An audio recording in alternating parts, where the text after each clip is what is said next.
properties of beta particles are given. First one is beta particles are the fast moving electrons emitted from the nucleus. देखो वहां पर जब alpha particles की बात कर रहे थे, अल्फा पार्टिकल्स क्या था, पॉजिटिव चार्ज था। पॉजिटिव चार्ज कब होगा, एटम में जब प्रोटॉन मूव करेगा, ठीक है। अब यहाँ पर क्या है, बीटा पार्टिकल्स ये क्या है, निगेटिवली चार्ज है। निगेटिवली चार्ज कहने का मतलब क्या है कि यहाँ पर इलेक्ट्रॉन का मूवमेंट देख रहे हैं। तो कहते हैं beta particles are the fast moving electrons. Beta particles क्या, fast moving electrons emitted from the nucleus. अब देखो यहाँ पर बात आता है कि beta particles fast moving electrons है और ये कहाँ से निकल रहा है, न्यूक्लियस से निकल रहा है। अब सवाल ये उठता है कि क्या किसी एटम के न्यूक्लियस में इलेक्ट्रॉन होता है। यहाँ चूंकि न्यूक्लियस की बात करते हैं तो एटम के स्ट्रक्चर में हम लोगों ने ये देखा कि न्यूक्लियस जो होता है, न्यूक्लियस में प्रोटॉन और न्यूट्रॉन होता है और इलेक्ट्रॉन जो होता है वो न्यूक्लियस के बाहर होता है, ऑर्बिट पर रिवॉल्व कर रहा होता है। तो फिर यहाँ पर इलेक्ट्रॉन का एमिशन कैसे होना शुरू हो गया, है ना, और वो भी न्यूक्लियस से। तो इसके ऊपर हम लोग डिस्कशन करेंगे आगे कि ऐसा क्यों हो रहा है, ठीक है। ये फर्दर चीजें हैं, तो इसके ऊपर हम लोग इस टॉपिक के लास्ट में डिस्कशन करेंगे। तो पहले हम लोग दिमाग में ये रखना है अभी कि बीटा पार्टिकल्स जो होते हैं ये क्या है, these are the fast moving electrons emitted from the nucleus of the atom. It is represented as beta -1 0। अब देखो बीटा चूंकि ये क्या है, फास्ट मूविंग इलेक्ट्रॉन है, तो इसका जो चार्ज होता है ना वो -1 होता है। यानी इसको हम लोग ऐसे लिख सकते हैं, इलेक्ट्रॉन है, इलेक्ट्रॉन का चार्ज जो होता है वो -1 होता है और इलेक्ट्रॉन का चार्ज जो होता है वो क्या होता है, 0 होता है। चूंकि नेग्लिजिबल होता है, तो मैंने कल ही बताया था इलेक्ट्रॉन का जो चार्ज होता है वो नेग्लिजिबल होता है। तो इलेक्ट्रॉन का चार्ज नेग्लिजिबल होगा तो यहाँ पर बीटा पार्टिकल्स जो होगा, चूंकि ये फास्ट मूविंग इलेक्ट्रॉन है तो इसका जो चार्ज होगा वो -1 होगा और इसके ऊपर इसका जो मास होगा वो 0 होगा, ठीक। First property. सेकंड प्रॉपर्टी आते हैं, The rest mass of the beta particle is 9.1 into 10 to the power -31 kg, ठीक है। रेस्ट मास की बात करेंगे तो रेस्ट मास, चूंकि बीटा पार्टिकल जो होता है वो फास्ट मूविंग इलेक्ट्रॉन है, तो फास्ट मूविंग इलेक्ट्रॉन को अगर हम लोग रेस्ट में कर दें, मूवमेंट अगर इसका रोक दें, तो इसका चार्ज जो होगा वो क्या होगा, ठीक है, सॉरी, इसका जो मास होगा वो क्या होगा, मास ऑफ इलेक्ट्रॉन के बराबर होगा, यानी 9.1 into 10 to the power -31 kg, जो कि क्या काफी नेग्लिजिबल अमाउंट में है। तो अगर पूछेगा अगर बीटा पार्टिकल का रेस्ट मास क्या होता है, तो मास ऑफ इलेक्ट्रॉन के इक्विवेलेंट होता है इसका चार्ज, अगर बोलेंगे तो 1.6 into 10 to the power -19 coulomb होगा।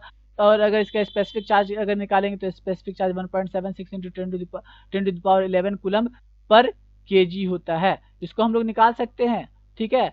स्पेसिफिक चार्ज निकालना अगर चाहते हो तो इसको तुम लोग निकाल सकते हो, ठीक है, Q/m का फॉर्मूला लगाकर, ठीक है। Q/m यानी charge of electron divided by the mass of electron, ठीक है। नेक्स्ट वन इज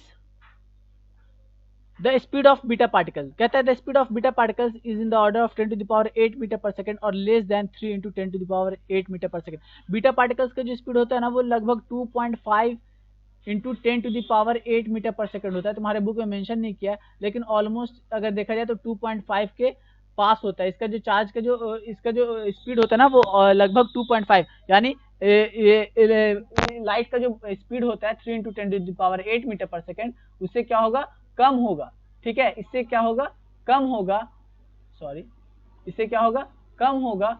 और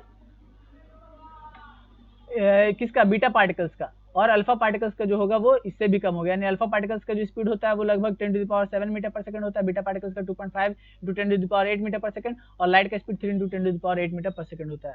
एक सेकंड रुक जाओ। Fourth point is that beta particles ionise the gas through which they passes.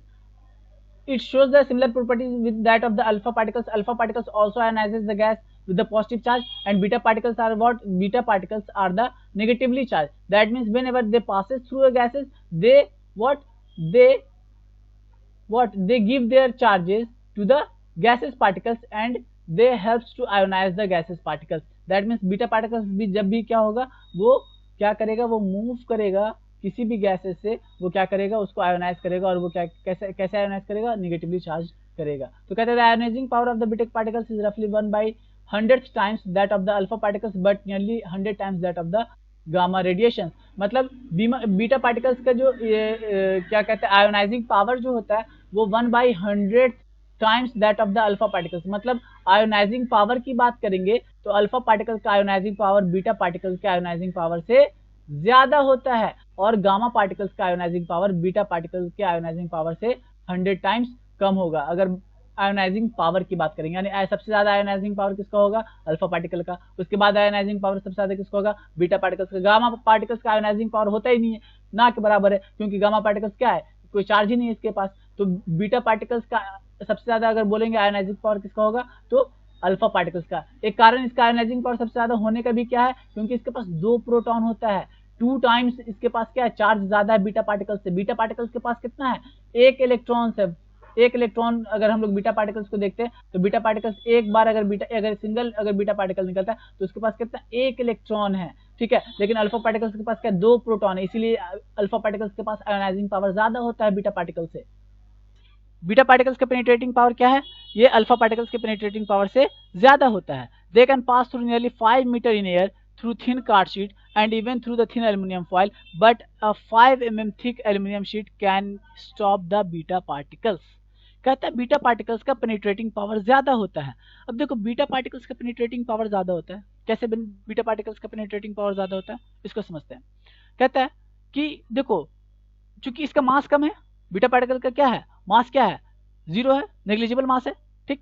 अब मास नेग्लिजिबल है तो इसका क्या होगा, इसका स्पीड ज्यादा होगा, स्पीड ज्यादा होगा तो इसका क्या होगा, पेनिट्रेटिंग स्पीड ज्यादा होगा, तो दैट मींस कि इसके पास वेलोसिटी ज्यादा होगा, वेलोसिटी ज्यादा होगा तो दैट मींस कि इसके पास एनर्जी ज्यादा होगा, एनर्जी ज्यादा होगा दैट मींस कि ये क्या करेगा, ज्यादा पेनिट्रेट करेगा। ज्यादा पेनिट्रेट करेगा मतलब कि ये ज्यादा अंदर तक चीजों को डिस्ट्रॉय कर सकता है, मतलब तबाह कर सकता है। तो कहता है they can pass through nearly 5 meter in air. अब देखो वहां पर अल्फा पार्टिकल सेंटीमीटर में ही जा रहा था, ये 5 मीटर तक एयर में क्या कर सकता है, मूव कर सकता है। थ्रू थिन कार्ड शीट, मोटे कार्ड शीट को ये क्या कर सकता है, पास कर सकता है। Even through thin aluminium foil, aluminium foil अगर पतला एल्यूमिनियम फॉइल है तो उसको क्या कर सकता है, वो पेनिट्रेट कर सकता है। लेकिन अगर 5 mm थिक अगर एल्यूमिनियम फॉइल है तो उसको वो क्या कर सकता है, बीटा पार्टिकल उसको रोक सकता है। तो this is the penetrating power of the beta particles. Beta particles, next point देखते हैं, beta particles are negatively charge. Beta particles होते हैं नेगेटिवली चार्ज होते हैं, so they deflected by the electric and magnetic field. क्योंकि beta particles जो होते हैं वो क्या होते हैं, वो क्या होते हैं कि ये नेगेटिवली चार्ज होते हैं, तो इलेक्ट्रिक और मैग्नेटिक फील्ड इसको अफेक्ट करते हैं। The deflection of the beta particle in the direction opposite to the alpha particle, since the charge of beta particle is negative while the charge of alpha particle is positive, and the deflection of beta particle is more than that of the alpha particle, since the beta particle is lighter than the alpha particles. कहता है कि alpha particles और beta particles को compare करेंगे तो कहता है कि अल्फा पार्टिकल्स जो होता है वो क्या कहते हैं, ये पॉजिटिवली चार्ज होता है, और ये बीटा पार्टिकल जो होता है नेगेटिवली चार्ज होता है। तो अल्फा पार्टिकल के अपोजिट क्या होता है, बीटा पार्टिकल मूव करता है, ये दोनों एक दूसरे के अपोजिट मूव करेंगे, ठीक है। और कहता है अल्फा पार्टिकल्स जो होता है इसका जो मास होता है, it is greater, its mass is greater than that of the mass of beta particles. तो अल्फा पार्टिकल्स का मास क्या होता है, ज्यादा होता है बीटा पार्टिकल्स से। तो अल्फा पार्टिकल्स क्या होता है, कम डेविएट करता है, बीटा पार्टिकल्स ज्यादा डेविएट करता है। यानी डिफ्लेक्शन के बारे में मैंने अल्फा पार्टिकल्स के बारे में बताया था। देखो कहीं ना कहीं ये एक दूसरे से मिलते जुलते हैं, इसीलिए इनको समझना काफी आसान है और याद रखना भी आसान है। Next one is beta particles affect photographic plate like the alpha particles. Beta particles भी क्या करते हैं, फोटोग्राफिक प्लेट्स को अफेक्ट करते हैं। Beta particles causes fluorescence, alpha particles भी क्या करते हैं, फ्लोरेसेंस पैदा करते हैं। बीटा पार्टिकल्स भी फ्लोरेसेंस पैदा करते हैं। Beta particles produces X-rays, beta particles produce X-rays when they are stopped by metal of high atomic number and high melting point such as tungsten. कहता है बीटा पार्टिकल्स जो होते हैं वो एक्स रेज प्रोड्यूस करते हैं जब वो क्या होते हैं, when they are stopped by metals of high atomic number. वैसे मेटल्स जिनका एटॉमिक नंबर बहुत ज्यादा है या जिनका हाई मेल्टिंग पॉइंट है जैसे टंगस्टन, वे इनसे वो पास करेंगे तो वो क्या करते हैं, एक्स रेज प्रोड्यूस करते हैं beta particles. And the last one is beta particles cause greater biological damage. Beta particles का बायोलॉजिकल डैमेज ज्यादा होता है क्योंकि इसके पास पेनिट्रेटिंग पावर ज्यादा होता है, ठीक है। ये याद रखना, पेनिट्रेटिंग पावर जिसका ज्यादा होगा वो उतना ज्यादा बायोलॉजिकल डैमेज करेगा। अल्फा पार्टिकल से ज्यादा बीटा पार्टिकल्स का पेनिट्रेटिंग पावर होता है तो ये ज्यादा बायोलॉजिकल डैमेज करता है। As they can easily pass through the skin of our body, इसीलिए ये हमारे बॉडी के स्किन से आसानी से पास कर जाता है। Therefore to protect workers the radioactive sources should be kept in a thick lead container with narrow opening and the worker should wear the lead lined aprons. और सेम कंडीशन यहाँ पर alpha particles की तरह यहाँ पर भी लागू होता है। वहां पर भी क्या होता है, लीड एप्रॉन्स पहनते हैं। यहाँ पर भी क्या होंगे, बीटा पार्टिकल्स के जो वर्कर्स होंगे और जो साइंटिस्ट होंगे वो लीड एप्रॉन्स पहनेंगे और बीटा पार्टिकल्स को हम लोग क्या करते हैं, थिक लीड कंटेनर में रखा जाता है और इसका नैरो ओपनिंग रखा जाता है। तो these are the properties of the beta particles. मैंने कहा कि बीटा पार्टिकल्स जो होते हैं वो नेगेटिवली चार्ज होते हैं। क्या होते हैं, नेगेटिवली चार्ज होते हैं। अब ये नेगेटिवली चार्ज होते हैं तो नेगेटिवली चार्ज होने का मतलब क्या है कि ये इलेक्ट्रॉन मूव करेगा। अब इलेक्ट्रॉन जो होते हैं वो एटम की क्या होते हैं, आउटर शेल पर होते हैं, लेकिन ये कहता है कि ये कहाँ से निकल रहा है, न्यूक्लियस से निकल रहा है। तो इलेक्ट्रॉन न्यूक्लियस से कैसे निकलेगा, तो इसको समझने का सीधा सीधी तरीका है कि देखो जब क्या होता है ना, जब कोई न्यूट्रॉन जो होता है वो प्रोटॉन में चेंज होता है, ठीक है, तो क्या होता है, बीटा पार्टिकल का एमिशन होता है। इसको हम लोग ऐसे समझते हैं कि मान के चलते मेरे पास कोई एटम है, ठीक है, ये एटम है मेरे पास, इस एटम का ये न्यूक्लियस है, ये एटम का न्यूक्लियस है, ठीक है। इस न्यूक्लियस में क्या है, न्यूट्रॉन और प्रोटॉन। अब देखो ऐसा कंडीशन कब होगा, जब न्यूट्रॉन जो होगा, neutron is very very greater than the proton. जब न्यूट्रॉन जो होगा, number of neutron is greater than the number of proton, ठीक है। न्यूट्रॉन का जब नंबर जो होगा प्रोटॉन के नंबर से ज्यादा होगा ना, तो ऐसा कंडीशन देखने को मिलेगा। अब देखो न्यूट्रॉन का नंबर ज्यादा है, मतलब कि जो उसका न्यूक्लियस जो होगा वो क्या होगा, अनस्टेबल होगा, और ये जनरली अनस्टेबल न्यूक्लियस में दिखाई देता है, ठीक है, ये ध्यान में रखना है। अनस्टेबल न्यूक्लियस में क्या होता है, number of neutron is greater than the number of proton. तो अगर मान लेते हैं कि हम कोई एलिमेंट उठाते हैं, जैसे ट्राइटियम की बात करते हैं, H13, यहाँ पर क्या है, n is greater than z, neutron का जो नंबर है वो प्रोटॉन के नंबर से ज्यादा है। तो अब क्या होगा, न्यूट्रॉन का नंबर प्रोटॉन के नंबर से ज्यादा है, तो ये जो है खुद को स्टेबल करने के लिए, सारा कुछ स्टेबिलिटी के लिए होता है, याद रखना। मैं स्टेबिलिटी जो है वो बहुत बड़ा फैक्टर है। तो यहाँ पर वो क्या करेगा ना, ये खुद को स्टेबल करने के लिए क्या करेगा, न्यूट्रॉन, वो न्यूट्रॉन जो होगा वो प्रोटॉन में चेंज करेगा। न्यूट्रॉन क्या होता है, प्रोटॉन में चेंज करता है। तो देखो अगर न्यूट्रॉन है तो न्यूट्रॉन क्या है, इसके पास चार्ज कितना है, 0, और इसके पास मास कितना है, 1। ये क्या होगा, प्रोटॉन में चेंज करेगा। प्रोटॉन में जब चेंज होगा तो प्रोटॉन के पास कितना, एक पॉजिटिव चार्ज, ठीक है, प्रोटॉन के पास एक पॉजिटिव चार्ज, और इसके पास मास कितना, 1। अब देखो क्या ये जो मेरे पास इक्वेशन है, क्या ये बैलेंस्ड है।